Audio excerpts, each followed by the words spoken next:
El que quiera saber más sobre Farrokh Farrokhzad, la directora de cine iraní tan alabada y tan aclamada por Mark Cousins y por el director que alaba el libro de Mark Cousins, Bernardo Bertolucci, tendrá que recurrir sin duda alguna a este libro, La noche luminosa. Es un juego de palabras porque Farrokh significa luz. La noche luminosa. Escritos, cartas, cuentos, relatos, entrevistas y guión, aunque lo de guión es relativo. Traducido del persa por Jalal Alavinia. En la editorial, no la colección, sino la editorial Lettres persanes, cartas persas, como la obra de Montesquieu, y por eso es muy difícil buscar los libros de esta editorial porque se confunden con las ediciones de las cartas persas de Montesquieu. Traducido del persa por Jalal Alavinia en colaboración con Thérèse Marini. Bien. Este libro lamentablemente no está al alcance de todos. De hecho, yo lo he tenido que comprar en la FNAC en Francia. De hecho, no lo tenía a mano. Me han mandado hasta este tarjetón diciendo una muy buena elección. Bueno, es la única vía por la que este libro todavía se puede comprar. Está agotándose, así como se agotaron las primeras ediciones de la poesía completa de... Bueno, claro, las primeras ediciones de poesía en esta editorial de Farrokh Farrokhzad, hasta que llegó la edición definitiva, con lo cual se retiraron las anteriores que estaban incompletas. La edición definitiva con la obra poética completa, de Farrokhzad.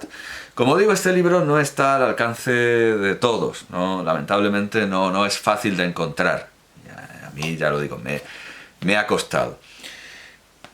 Así que lo más normal, aparte de, por supuesto, el libro de Mark Cousins, lo más normal es que quien quiera saber quién es Farrokh Farrokhzad acuda a Wikipedia, aunque debo decir que hay hermosísimos vídeos en YouTube de gente leyendo los poemas de Farrokhzad en persa y en farsi y en otras lenguas. Entrevistas, presentaciones de libros, entrevistas a gente que le era cercana, a sus hermanos, y bueno, imágenes de la propia Farrokhzad. Así que YouTube es una herramienta muy útil en el estudio de Farrokhzad. Quien acuda a Wikipedia en español leerá esto. Nació en Teherán en 1935, en pleno proceso de occidentalización del país en tiempos del Shah Reza Pahlavi. O sea, uno piensa, pues estupendo, tuvo la suerte de, una mujer que quería dedicarse al arte, tuvo la suerte de nacer en el momento adecuado, cuando Irán estaba occidentalizándose y además hasta tuvo su momento socialista, que eso no puede ser más occidental, el socialismo no puede ser más occidental, tanto por el Irán capitalista como por el socialista. Uno diría, ¿qué mujer con tanta suerte? Bien, aparentemente. Hija de una familia de clase media, observante de las tradiciones islámicas persas, ya por ahí no vamos tan bien.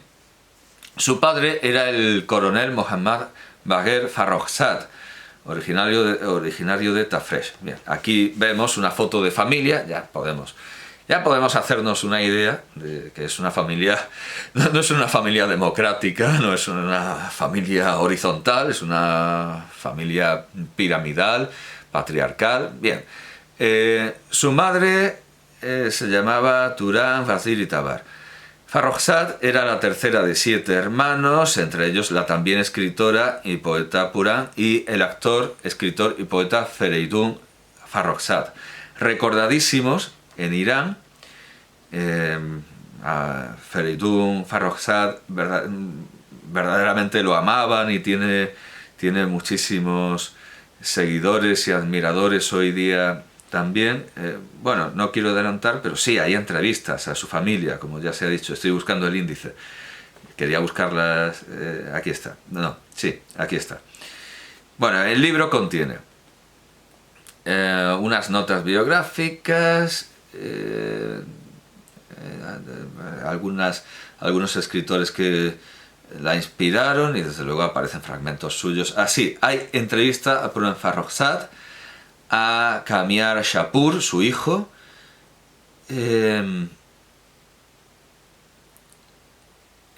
Vaya, me temo que no hay entrevista a su hermano, que es una figura literaria de primera... están las letras, perdón, están las cartas... Ah, sí, están las cartas a su hermano, y sí, recordaba bien, hay una entrevista en la página 398, ya muy al final, a Feridun Farrokhzad, escritor, poeta, presentador de televisión, Feridun Farrokhzad. Aquí está el testimonio de Feridun Farrokhzad. Se graduó, sigue diciendo Wikipedia, en la escuela secundaria y a los 15 años empezó a estudiar pintura y corte y confección en la Escuela de Artes Manuales para Niñas, la Escuela Técnica Kamalolmolk.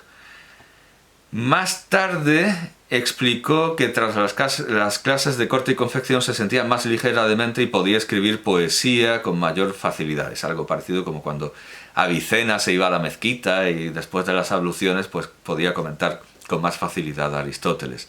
La pintura fue siempre para ella una segunda vía de expresión. Esto lo han sacado de una página de internet dedicada a Farrokhzad, farrokhzad.org, pero lamentablemente aquí no hay pintura. Hay un retrato de Farrokhzad en la sección sobre Feridun Farrokhzad, pero no dice quién es el autor. Se casó a los 16 años con el rechazo de su familia a causa de la edad con su primo Parviz Shapur, un conocido humorista. Un hombre brillante, un hombre con sentido del humor. Aquí vienen algunas de sus caricalamaturas. Caricalamatura es una combinación de caricatura y kalam, escritura, y estoy intentando... no me acuerdo de dónde están sus pero hay una muestra, se parecen bastante a las greguerías de Ramón Gómez de la Serna y al arte en general de Ramón Gómez de la Serna. Y vale, voy a tener que... 165, cariclamaturas, 165. No, simplemente quería leer una en particular. Aquí tenemos a Parviz Shapur. Cariclamaturas. La lucha de clases entre el gallo y la gallina no se terminará jamás. El gato exigente espera que el ratón se cubra de salsa de tomate. Y aquí está. Bueno, lo del gallo y la gallina es bastante transparente para lo que veremos a continuación, pero la muerte no vale la pena vivir una vida entera. Estas son las cariclamaturas o caricalamaturas de Parviz Shapur. Un artista, un humorista, pero un hombre muy conservador. Muy conservador. Antes de esta disertación, casualmente he visto la película Venta por pisos de Mariano Ozores del año 1972. Y en esta película Concha Velasco interpreta a una pintora que tiene un novio, como Parviz Shapur, que no quiere, pues novio de una familia bien, de una familia pija de Madrid, pero que no quiere que su mujer sea pintora, que no quiere que su mujer gane dinero porque él es un español de bien y chapado a la antigua y tiene que ser quien lleve el sueldo y no puede permitirse que su mujer gane dinero ni aunque sea por una de las artes liberales, ya que se ha ganado esa consideración para la pintura. Vamos, nada, ni aunque sea una actividad intelectual, en el momento en el que gane dinero con sus cuadros, eso no se puede permitir. Bueno, pues lo mismo, exactamente lo mismo que este personaje de la película de Mariano Ozores de 1972 pensaba Parviz Shapur. Y bueno, y por esto estoy leyendo Wikipedia, porque es equívoca. Se nos dice: continuó su formación de pintura y costura y se trasladó con su marido a la ciudad de Ahvaz. Un año más tarde dio a luz a su único hijo, Kamiar Shapur, al que dedicó un poema para ti. 2 años después, en 1954, la familia se divorció. Influyeron sus ideas de lucha por la libertad, según algunas biografías, dice, y remite a la biografía, a la monografía Farruj Farrokhzad, poeta de la libertad, que es bueno, el libro clásico sobre Farruj Farrokhzad, cuya presentación en vídeo por su autora en la biblioteca, creo que en la biblioteca, bueno, lo voy a buscar, Farruj, claro, es que es Farruj Farrokhzad, sí, tengo que buscarlo como se escribe, pero es Farruj Farrokhzad. Y si no me equivoco... y además recuerdo una cosa muy interesante, una presentación en el SOAS de Londres con doblaje, con subtítulos al castellano, porque el SOAS está, sí, si busco SOAS, Oriental and African Studies, sí, efectivamente tenemos aquí unas conferencias sobre Farruj Farrokhzad en el SOAS, muy interesantes, y algunas subtituladas en España, subtituladas al español, perdón. Veo también muchos vídeos de Feridun Farrokhzad. Ahora mismo no encuentro el nombre de la autora, porque tampoco viene en Wikipedia, o sea, es un desastre en español.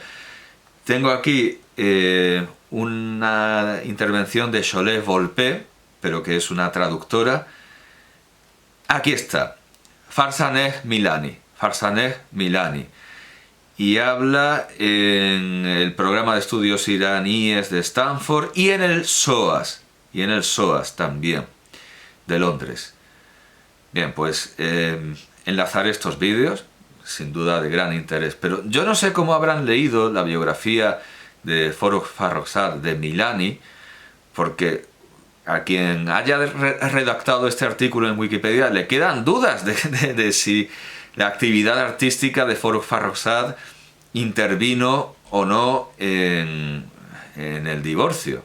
Y ahora, por cierto, no encuentro... sí, aquí está. Si intervino en el divorcio. Bueno, en este libro, casi la mitad se va en cartas de Farruj Farrokhzad a su marido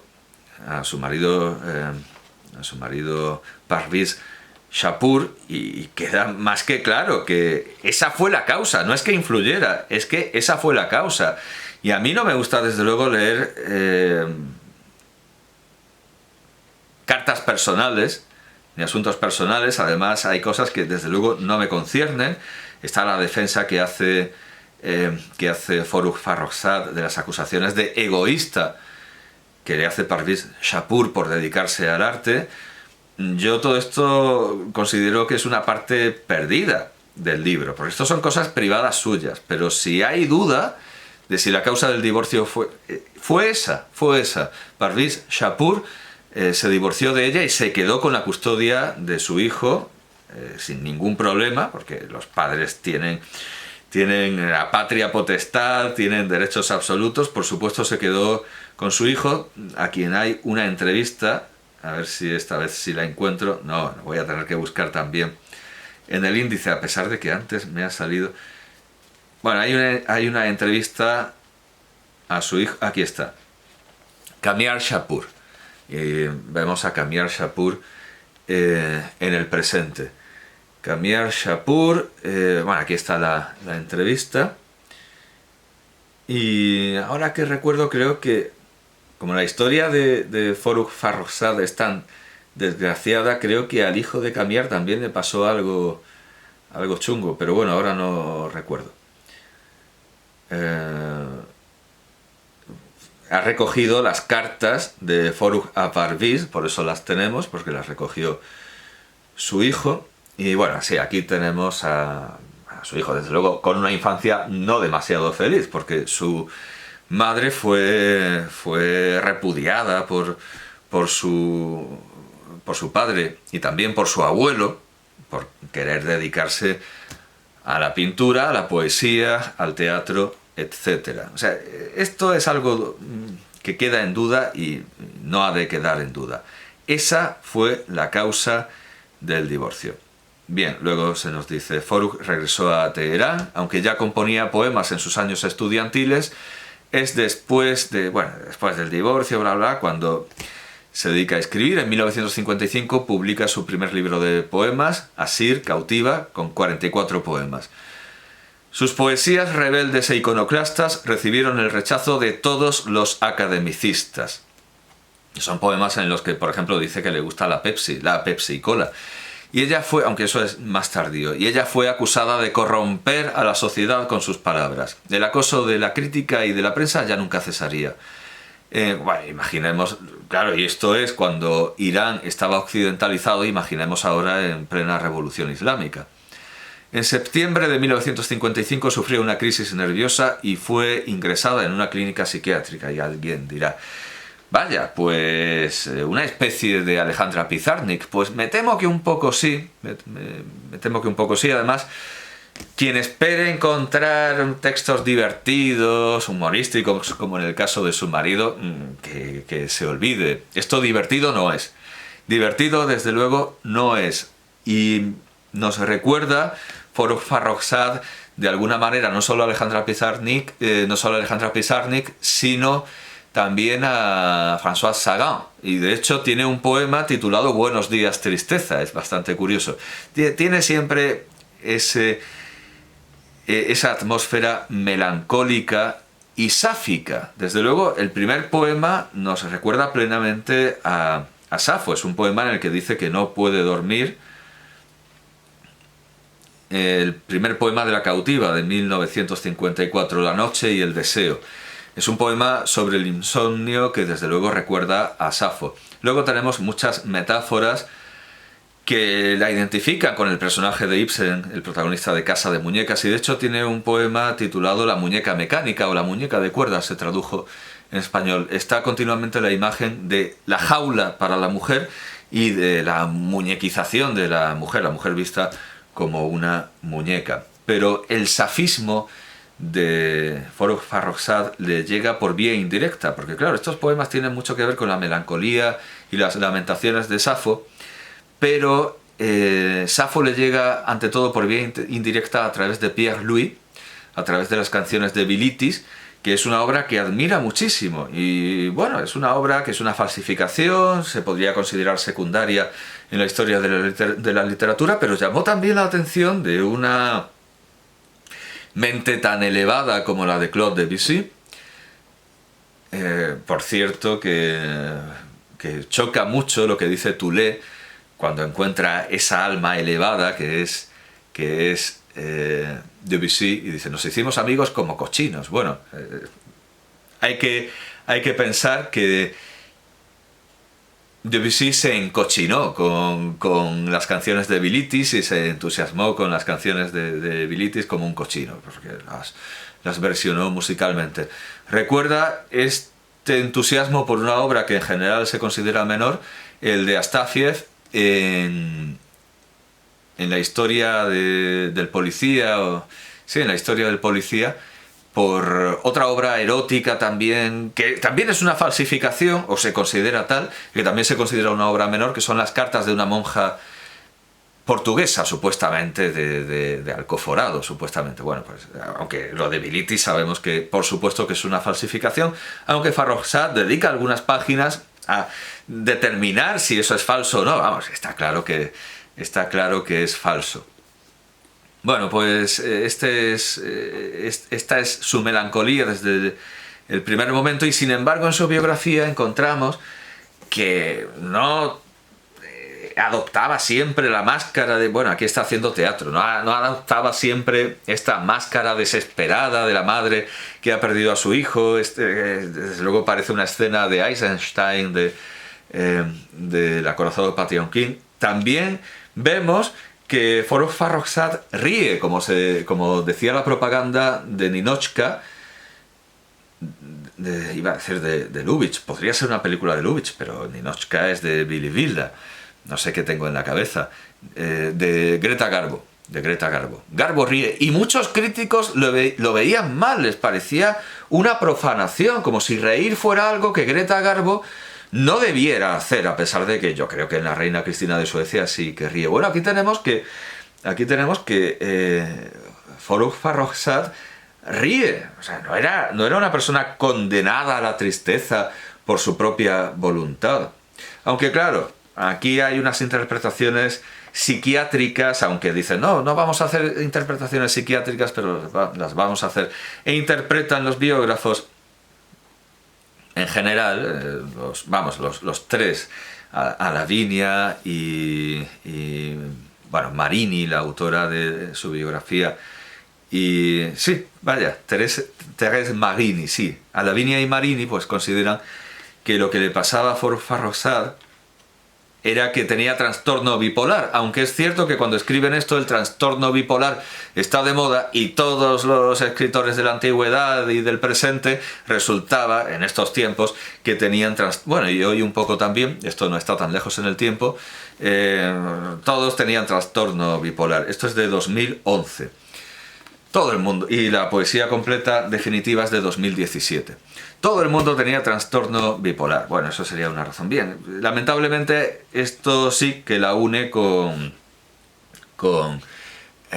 Alejandra Pizarnik.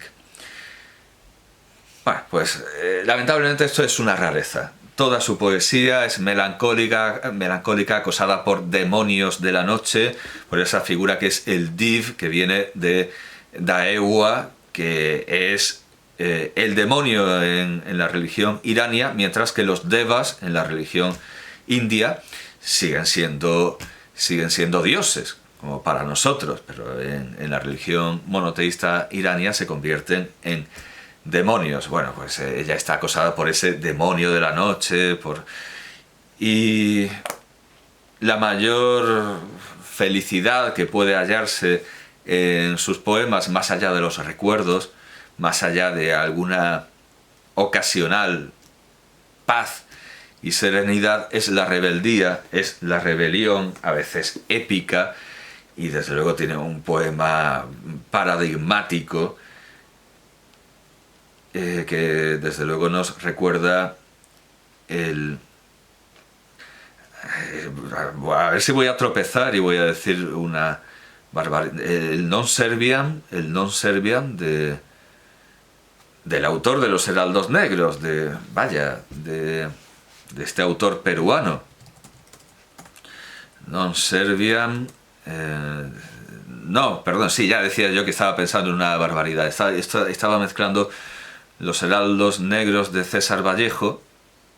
César Vallejo escribió Los Heraldos Negros, que desde luego tiene que ver con la pérdida del hijo. Sí, es un poeta pertinente, César Vallejo, para comparar con... Pero no, es Vicente Huidobro, el autor de Non Serviam.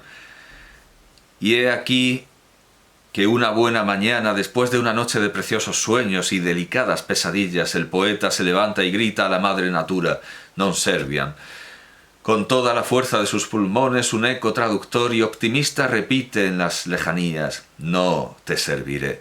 Pero esto era un programa estético. El luciferismo de Farrokh Farrokhzad va muy en serio. Y si encuentro el poema, claro, que esto está en rebelión, voy a tener que usar el índice, perdón. El primer libro, La cautiva, 1954, con un prefacio de Shoja Eddin Shafa, que está extractado, dice que han eliminado algunas partes, y un posfacio, El muro, 1955-56, La rebelión, 1958, y empieza por la servidumbre, otro nacimiento, 1959-1963, y Creamos en la avenida de la estación fría, que es su libro póstumo. Bueno, pues en Rebelión tenemos La revuelta de Dios en la página 220. No puede ser más luciferina, al estilo de Blake, al estilo de... si yo fuera Dios, convocaría un atardecer a los ángeles para que lanzaran el disco del sol al agujero de las tinieblas. y termina diciendo: abandonando mi piedad divina, por la noche iría a refugiarme en el lecho de Satán para cometer aún una falta. Esto está dado en Roma el 2 de septiembre de 1956. Es perfectamente comprensible que a las autoridades de la Revolución Islámica no les acabe de gustar Farrokhzad. Bueno, aquí por supuesto se citan todas sus influencias literarias. Ya hemos hablado de Pierre Louis. Están los simbolistas. Claro, hay un baudelaireanismo más que claro con este satanismo que también, hay que decirlo, convive con apelaciones directas a Dios. Y hay, bueno, imágenes místicas y religiosas persistentes y muy habituales en la poesía persa, como el vino. Se habla mucho del vino, pero por supuesto de una manera metafórica, como se da en la poesía de Jomeini. En la poesía de Jomeini también tiene un lugar importante el vino. Y luego, por supuesto, hay muchísimas citas siempre en los epígrafes se usan tanto autores de la tradición persa como de la tradición occidental que admira a la persa, como Goethe, y obras directamente occidentales. A veces Farrokhzad a veces traduce estas obras europeas. Bueno, sigamos con la plantilla del artículo en Wikipedia. El editor de la obra fue arrestado y ella fue acusada de corromper. O sea, ahí no se andan con chiquitas de nunca, vamos. Siempre ha sido un problema publicar en Irán, antes de Jomeini, antes de la Revolución Islámica. En septiembre que fue ingresada en una clínica psiquiátrica. El diagnóstico de no, tenía trastorno bipolar hecho hoy, pues en fin, no voy a decir que sea precipitado viendo estas imágenes. Es decir, Farrokhzad ríe. Lo que pasa es que lamentablemente en su obra no. En su obra teatral sí, seguramente sí, pero en su obra como actriz, digo. El mismo año publicó 25 cortos poemas con el título Divar, el muro, dedicado a su exmarido. Nada, se estrellaba desde luego con un muro. A su exmarido le escribió cartas, le dedica este libro con una ingenuidad de no consiguió ablandarlo. En 1958 publicó su tercer poemario, Essian, Rebelión. El mismo año, cuando buscaba trabajo, conoció al controvertido escritor y cineasta Ebrahim Golestan, que por supuesto también aparece aquí entrevistado, con quien coincidió con las ideas de independencia y libre expresión y con quien inició una relación. Y por supuesto aquí hay una entrevista a su, llamémoslo así de una manera tan anarquista, su compañero Ebrahim Golestan. En 1958 publicó su tercer poemario, Essian, he saltado, Rebelión, ahora sí que me he perdido, a base de bien, 1900, sí me he perdido, eso es, esta es la obra más satánica. El mismo año, cuando buscaba que Golestan, vale. En 1962 dirigió, lo traducen como La Casa Negra, yo diría La Casa está negra, un breve documental sobre la leprosería de Tabriz, que algunos han comparado con Tierra sin pan de Buñuel. Hombre, me parece casi un insulto, porque en Tierra sin pan Buñuel intenta decir, no, esto es tan duro que hasta las cabras se despeñan, y coge una cabra y le pega un tiro. No, esto es mucho mejor que Tierra sin pan. Esto es mucho mejor y menos... con mejor idea que Tierra sin pan. Y que el crítico Mohsen pero claro, aquí no sé si es claro, sí, porque es claro sí, Mahmalbab se refiere a ese Mahmalbab, con el que yo me he aburrido muchísimo, debo confesarlo. Definió como la película más bella del cine iraní. También Max Causens está entusiasmado con ella, y Bertolucci fue a entrevistarlo, a hacer un documental sobre sus técnicas cinematográficas.